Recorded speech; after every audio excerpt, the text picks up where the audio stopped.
ముగ్గులు ఎందుకు వేస్తారో తెలుసా? ముగ్గులు పెట్టడం ఒక కళ.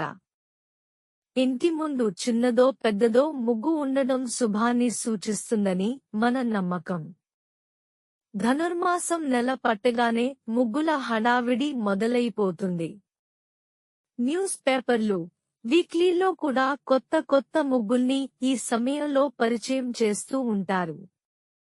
తెలుగు, కన్నడ భాషల్లో దీన్ని ముగ్గు అంటే తమిళం, మలయాళ భాషల్లో కోలం అంటారు.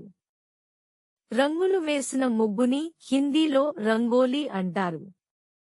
అయితే కాలంలో వచ్చిన మార్పుల్లో భాగంగా నేటి తరం మరచిపోతున్న మన సంప్రదాయాల్లో ఒకటిగా మారిపోయింది ముగ్గు. తెలుగువారి లోగిళ్లలో సంక్రాంతికే కాదు, ఏ శుభాకార్యానికైనా ప్రముఖ పాత్ర పోషిస్తుంది ముగ్గు. ఇంటి ముంగిట పేడతో కల్లాపి జల్లి, సున్నం పిండి, బియ్యం పిండి కలిపి ముగ్గు, రంగోలీ పెట్టడం మన సంప్రదాయం. అయితే ఇప్పుడు లోగిళ్లు లేవు, వాకిళ్లు తక్కువ. దీంతో ముగ్గు అంటే అపార్ట్మెంట్ ముందు పెట్టే ఏదో 2 గీతలు అనే స్టేజ్కు ప్రస్తుత జనరేషన్ ఉంది. అయితే ఈ ముగ్గులను మగువలే కాదు, కొంతమంది మగవారికి కూడా ఇష్టపడతారు. ఇంకా చెప్పాలంటే అలసి సెలసి ఇంటి వాకిలి చేరే మనుషులకు ఇంటి ముందు ముగ్గు సాదర ఆహ్వానం పలుకుతుంది. అంతేకాదు పవిత్ర ధనుర్మాసం లో వాకిలో మెరుస్తున్న ముగ్గులను చూసినా కొన్ని దోషాలు వాటంతటా అవే సమసిపోతాయని మన పూర్వీకుల నమ్మకం. హిందూ ధర్మంలో ముగ్గుకు ఎంతో ప్రాధాన్యం ఉంది. ఏ ముగ్గును ఎక్కడ, ఎప్పుడు వేయాలి అనేది కూడా ఉంది. ఇంటి ముందు లేక గడప పైన, గేటు ముందు ముగ్గులో భాగంగా గీసే 2 అడ్డ గీతలు ఇంటిలోనికి దుష్టశక్తులను రాకుండా నిరోధిస్తాయి. ఇంట్లో ఉన్న లక్ష్మీదేవి బయటకు వెళ్లకుండా చూస్తాయి. ముగ్గు వేసి దానికి 4 వైపులా 2 అడ్డగీతలు గీస్తే అక్కడ శుభకార్యాలు, మంగళకరమైన పనులు జరుగుతున్నాయని గుర్తు. పండుగల సమయంలో ఈ విధంగా ఖచ్చితంగా వేయాలి. ఏ దేవత పూజ చేస్తున్నా దైవాన్ని ఉంచే పీట మీద మధ్యలో చిన్న ముగ్గు వేసినా 4 వైపులా 2 గీతలను తప్పక గీయాలి. నక్షత్రం ఆకారం వచ్చేలా గీతలతో వేసిన ముగ్గు భూత, ప్రేత, పిశాచాలను ఆ దరిదాపులకు రాకుండా చూస్తుంది. అంతేకాదు మనం వేసే పద్మాలు, చుక్కల ముగ్గులలో కూడా మనకు తెలియని అనేక కోణాలు దాగి ఉన్నాయి. అవి కేవలం గీతలే కాదు, యంత్రాలు కూడా.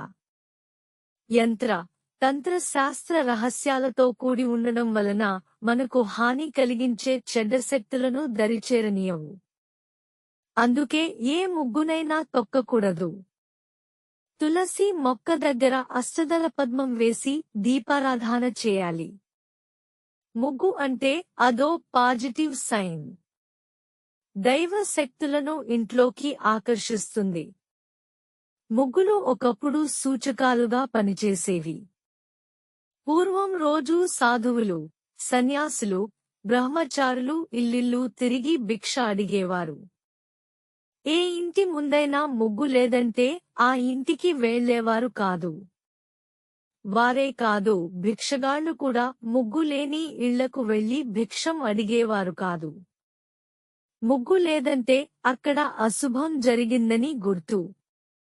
అందుకే మరణించిన వారికి శ్రాద్ధకర్మలు చేసే రోజున ఉదయం ఇంటి ముందు ముగ్గు వేయరు. శ్రాద్ధకర్మ పూర్తయిన వెంటనే, అది మధ్యాహ్నమైనా ముగ్గు వేస్తారు.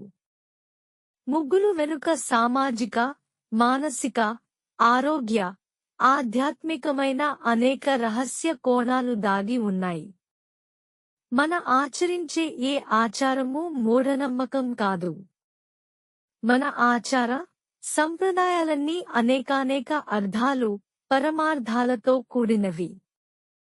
అందుకే ఏ ఇంటి ముందు ముగ్గు లేదో ఆ ఇంట్లో ఇల్లాలికి ఏమీ తెలియదని అర్థం. ముగ్గులు పూర్తిగా బియ్యపిండితోనూ ముగ్గు పిండితోనూ వేస్తారు. బొటన వేలు, చూపుడు వేలు మధ్య పిండిని తీసుకుని ధారగా వదులుతూ ఉంటే మనకి కావాల్సిన డిజైన్లో ముగ్గు వేసుకోవడమే. ముగ్గులని చుక్కలు పెట్టి వేస్తారు, చుక్కలు లేకుండా అలాగే కూడా వేసేస్తారు. చుక్కలు పెట్టి వేసిన ముగ్గు బాగా పెర్ఫెక్ట్ గా వస్తుందంటారు, కానీ బాగా చెయ్యి తిరిగినవారు ఏ ముగ్గునైనా చిటికెలో పెట్టేయగలరు. చుక్కల ముగ్గులో చుక్కలని కలుపుతూ ముగ్గు వేస్తే మెలికల ముగ్గులో చుక్కల మధ్యలో నుండి గీతలు గీస్తూ ముగ్గు వేస్తారు. ఈ ముగ్గులు పూలు, ఆకులు, లతలు వంటి డిజైన్స్ తో ఉంటాయి లేదా సందర్భానుసారంగా ఉంటాయి. సంక్రాంతి, రథ సప్తమి వంటి పండుగలకి స్పెషల్ గా ముగ్గులు ఉంటాయి. భోగి రోజు వేసే ముగ్గులో పొంగలి, చెరుకు గడలు ఉంటే దీపావళి ముగ్గులో దీపాలు ఉంటాయి. కనుమ రోజు అందరూ తప్పనిసరిగా రథం ముగ్గు వేస్తారు. ముగ్గు వేసిన తరువాత ముగ్గుకి 4 వైపులా బోర్డర్స్ గీస్తారు. ఇవి కూడా రకరకాల డిజైన్స్ లో ఉంటాయి. మనం ప్రతిరోజు ముగ్గులు వేసే సంప్రదాయం అందమైన కళతో పాటు శారీరక ఆరోగ్యానికి కూడా ఎంతో మేలు చేస్తుందని తెలుసా? ఇళ్ల ముందు ముగ్గులు వేయడం కేవలం అలంకారంగానే కాకుండా శరీరాన్ని కదిలించే మంచి వ్యాయామంగా కూడా పనిచేస్తుంది. ఈ రోజు వీడియోలో ముగ్గులు ఎలా వ్యాయామం చేస్తాయో, మన ఆరోగ్యానికి మేలు చేసేదానిగా మారుతాయో తెలుసుకుందాం. ఇవాల్టి డైలీ ముగ్గుల ట్యుటోరియల్ ఇక్కడితో ముగుస్తుంది. ఈ సులభమైన డిజైన్లు మీలో ఈ అందమైన సంప్రదాయాన్ని ప్రారంభించేందుకు లేదా కొనసాగించేందుకు ప్రేరణనిచ్చాయని ఆశిస్తున్నాం. ముగ్గులు కేవలం కళ రూపం మాత్రమే కాదు, ఇవి మీ ఇంటికి ఆనందం మరియు సమతుల్యత తీసుకురావడానికి మార్గం. మీకు ఈ వీడియో నచ్చితే మరిన్ని అందమైన ముగ్గుల ఆలోచనల కోసం లైక్ చేయడం, షేర్ చేయడం మరియు సబ్స్క్రైబ్ చేయడం మర్చిపోవద్దు.